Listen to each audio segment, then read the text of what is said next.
नमस्कार मैत्रिणींनो, मागच्या वेळेस एक मी व्हिडिओ अपलोड केला होता की ब्लाऊज खांद्यावरनं उतरत असेल, शोल्डर उतरत असेल तर काय उपाय करायला पाहिजे. तर त्या व्हिडिओला खूप सारं प्रेम दिलं, त्याबद्दल धन्यवाद. आणि त्यावरती अशी सुद्धा कमेंट्स येत होत्या की विदाऊट मशीन, जर घरात मशीनच नसेल तर ह्याच्यावर सोल्युशन काय करायचं आहे, म्हणजे शोल्डर उतरत आहे त्याच्यावर उपाय काय करायचा आहे जर मशीन नसताना. तर हेच मी तुम्हाला ह्या व्हिडिओमध्ये सांगणार आहे. आणि व्हिडिओ कुठंही स्किप न करता तुम्ही बघितलं तरच तुम्हाला समजणार आहे. चला तर मग व्हिडिओला सुरुवात करूया. जसं की मी तुम्हाला दाखवत आहे, बघू शकता की हा ब्लाऊज कसं उतरत आहे, शोल्डर कसं उतरत आहे. जर अशा प्रकारे ब्लाऊज उतरलं तर ते साईड पिनसुद्धा, पदरसुद्धा व्यवस्थित बसत नाही, ते खाली येतं. पदरच्या वजनाने ब्लाऊज तर जास्तच खांद्यावरनं खाली घसरतो, अशा वेळेस अनकम्फर्टेबल वाटतं. तर ह्या ब्लाऊजवरती घरगुती छोटासा मी उपाय केलेला आहे. बघू शकता आता ब्लाऊज किती फिटिंग बसलेलं आहे. जसं की आधी तुम्ही बघितलं कसं ते ब्लाऊज वाटत होतं, किती घसरून खाली येत होतं शोल्डरच्या. आता बघू शकता किती पॅक बसलेलं आहे, ओढलं तर पण खांद्यावरनं खाली येत नाही. तर एक छोटासा उपाय करायचा आहे, पण त्याआधी हे ब्लाऊज गळण्याचे कारणे कुठले आहेत हे सुद्धा समजून घेणं फार गरजेचं आहे. शोल्डर गळण्याचे कारणं समजून घेऊया. पहिली गोष्ट हे असेल की जेव्हा तुमची तब्येत होती तेव्हा तुम्ही ब्लाऊज शिवलेला आहेत, आता तुमची तब्येत उतरलेली आहे थोडीफार, त्यामुळे सुद्धा शोल्डर गळतं. दुसरं म्हणजे टेलरकडनं चुकून शोल्डर जास्त घेतलं जातं आणि तरीसुद्धा शोल्डर गळतं. अशा वेळेस काय करायचं आहे, पटकीने त्याच टेलरकडे जायचं आहे, शोल्डर गळत आहे असं सांगायचं आहे आणि त्यांनी त्यावरती उपाय केला तर ठीक आहे, नाही तर त्यांना सरळ बांधणी बांधायला सांगायचं आहे. बांधणीने काय होतं की शोल्डर गळत नाही, जाग्यावर बसतो. आणि खूप बायकांच्या अशा कमेंट्स येत होत्या की जे जुने आमचे भरपूर ब्लाऊज आहेत, तर जुने अशा वेळेस टेलर काही शिवत नाहीत, रिपेअर करून देत नाहीत. तर घरच्या घरी म्हणून खास तुमच्यासाठी हा व्हिडिओ आणलेला आहे. घरीच तुम्ही असे तुमचे ब्लाऊज जे आहे ते रिपेअर करू शकता, कशाही प्रकारचे बिघडू दे ब्लाऊज रिपेअर करू शकता. तर चला तर समजून घेऊया. आता महत्त्वाचं म्हणजे बघा, जर तब्येत उतरलेली असेल तर तुमचा ब्लाऊज अंगामध्ये पूर्णपणे लूज बसत आहे, कमरेपासून ते हातापर्यंत, किंवा बघा असं कमरेतच जर लूज बसत असेल आणि हातात फिटिंग बसत असेल तरीसुद्धा शोल्डर उतरतो. आणि हातापर्यंत जर लूज होतं तरी पण शोल्डर इथं उतरतो. एक्झॅक्टली काय, तर पूर्ण अंगामध्ये जर ब्लाऊज कुठेही लूज बसत असेल तरीसुद्धा इथं शोल्डर उतरण्याचे चान्सेस असतात. तर आता अशा वेळेस इथं एखादी टीप मारून घ्यावं लागते. जर हे टीप मारून हे आणखीन शोल्डर जर उतरत असेल तर दुसरा उपाय हा आहे.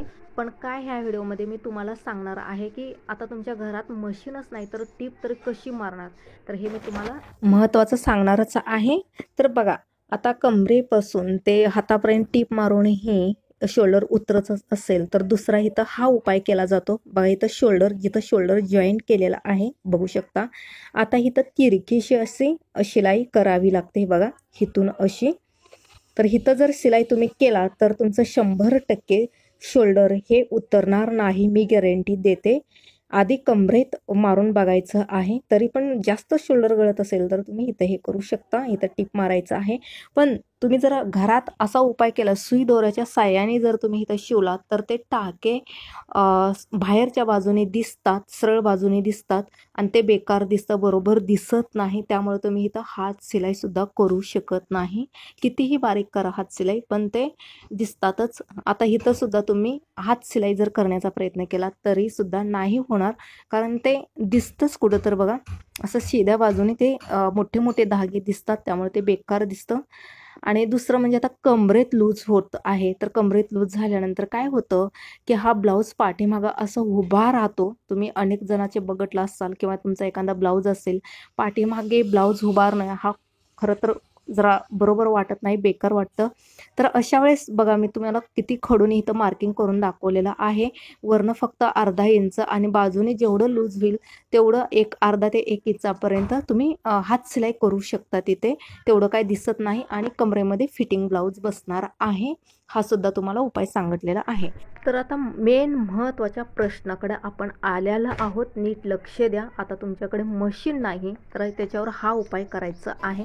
बघू शकता हे हुक्काची पट्टी आणि हे आय पट्टी आहे, म्हणजे हुक्काच्या घराची पट्टी. आता इथं आय पट्टीपासून म्हणजे हुक्काच्या घराच्या पट्टीपासून इथं 1 इंचापर्यंत मार्किंग करायचं आहे. जर जास्तच शोल्डर गळत असेल तर 1.5 इंचापर्यंत मार्किंग करून घ्यायचं आहे. बघा 1.5 इंचापर्यंत तुम्ही मार्किंग करू शकता. आधी 1 इंचावरती मार्किंग करून हा उपाय करायचा आहे. त्यानंतर आणखीनच गळतंय असं वाटत असेल तर मग 1.5 इंचावरती सुद्धा तुम्ही हा उपाय करू शकता. बघू शकता आता तुम्हाला कॅमेरा जवळ घेऊन मी तुम्हाला दाखवत आहे. इथून 1 इंचाचं आपण अंतर घेतलेलं आहे. जर तुम्हाला इंची टीप तुमच्याकडे नसेल तर काय करायचं आहे, 2 बोटाचा अंतर ठेवायचं आहे. बरोबर 1 इंच होऊन जाईल. आता बघा इथं शिलाई करायच्या आधी तुम्हाला मी सांगणार आहे. इथं मी डबलनं दोरा ओवलेला आहे. त्याचं 4 पदरी दोरा तयार झालेला आहे आणि तुम्हाला सुई आणि दोरा ह्याचाच उपाय करावा लागणार आहे. जे वाकळ शिवायची सुई असते घरगुती, शक्यतो त्याचा वापर करायचा नाही. हे सुई 2 ते 3 रुपयामध्ये मिळते आणि एखादा असा मशीनचा दोरासुद्धा आणून ठेवायचं आहे. तर बघू शकता आपण खालनं सुई वरती काढायचं आहे. आता बघा हा अंतर किती ठेवायचं आहे, तर जेवढं हे आयपट्टी जे आपण हुकाचं घर आहे जेवढं त्याचं अंतर आहे तेवढंच इथं अंतर ठेवायचं आहे. बघू शकता इथं अंतर आणि सुईनी बघू शकता थोडंसं असं लूजपणा ठेवायचं आहे. बघा परत एकदा जिथनं सुई आपण घातलं होतं तिथूनच परत एकदा घालायचं आहे आणि वरती काढायचं आहे. आता परत इथून असं सुई खालच्या साईडनं काढून घ्यायचं आहे आणि अधूनमधून बघा व्यवस्थितपणे दोरा थोडासा लुजिंग ठेवायचा आहे. तर बघा या अशा पद्धतीने आपण ओवून घेणार आहोत. अधूनमधून हे असं दोरा जरा लूज ठेवायचं आहे. तर हे 5-6 वेळा करून घ्यायचं आहे. म्हणजे काय होतं की आपली स्ट्रॉंग आय जो आहे तो तयार होईल आणि ते लवकर तुटणार नाही. तर बघा या पद्धतीने असं आपण 4-5 वेळा या पद्धतीने आपण ओवून घेतलेलं आहेत. आता उलट्या बाजूने असं 2-3 गाठ्या मारून घ्यायचे आहेत. तर आय कसं बनवायचं हे मी तुम्हाला दाखवत आहे. आता काय करायचं आहे बघा, हा 4 पदरी दोरा होता त्यातला आता 2 पदरी दोरा घ्यायचा आहे आणि असं गाठ मारायचं आहे, कारण आपल्याला इथं 2 पदरीचाच दोऱ्याचा उपयोग करायचा आहे. आता सेम पद्धत खालच्या साईडनं आपण सुई वरच्या बाजूने काढूया जिथं धागे तिथून, आणि तर सोपं बघा, लक्ष द्या. असं जे दोरे आहे त्याच्यामधून असं सुई घालायचं आहे आणि जस्ट गाठ मारत जायचं आहे. तर बघू शकता या पद्धतीने जिथं दोरे आहेत तिथं असं सुई घालायचं आहे आणि बघा या पद्धतीने फक्त गाठ्या मारत जायचं आहे. आय अनेक पद्धतीने करतात पण मी तुम्हाला सोप्या पद्धतीने दाखवत आहे, कारण तुम्हाला ह्याचं काही नॉलेज नसेल तर कसं करायचं हे मी तुम्हाला अगदी सोप्या पद्धतीने सांगणार आहे. तर बघू शकता या पद्धतीने असं तुम्ही इथं गाठ्या मारत जायचं आहे. ह्या दोऱ्याच्या मधून सुई घालायचं आहे आणि जो दोरा शिल्लक असतो त्याच्यामधून सुई बाहेर काढायचं आहे, म्हणजे बरोबर तिथं गाठ बसते. बघा तुम्हाला स्क्रीनवर जसं दिसत आहे त्याप्रमाणे. आता उलट्या बाजूने पूर्ण शिलाई झाल्यानंतर उलट्या बाजूने हा धागा घ्यायचा आहे आणि इथं सुद्धा गाठ्या घालून घ्यायच्यात. हे आपलं आय तयार झालेलं आहे, सोप्या पद्धतीने दाखवलेलं आहे. जर समजत नसेल तर तुम्ही रिपीटसुद्धा बघू शकता आय कसं बनवायचं. बघू शकता मस्त घट हे आपलं आय तयार झालेलं आहे. हुक्काचं घर म्हणजे हुक लावताना लवकर खराब होणार नाही ब्लाऊज. तर आता बघा तुम्हाला लाईव्ह रिझल्ट दाखवणार आहे. आता इथं जर हुक लावलात तर बघा शोल्डर उतरणार नाही, अगदी फिटिंग बसणार आहे. बघू शकता छान फिटिंग वाटतंय. आता दुसरं म्हणजे बघा जिथं मी हुकाचं घर आहे आधीचं तिथं घातल्यानंतर बघा किती लूज वाटत आहे शोल्डर. तर तुम्हाला अंदाज कळालाच असेल की किती फरक येतो. तर हा उपाय नक्की करा आणि व्हिडिओ कसा वाटला मला नक्की कमेंट्स करून सांगा. थँक्यू.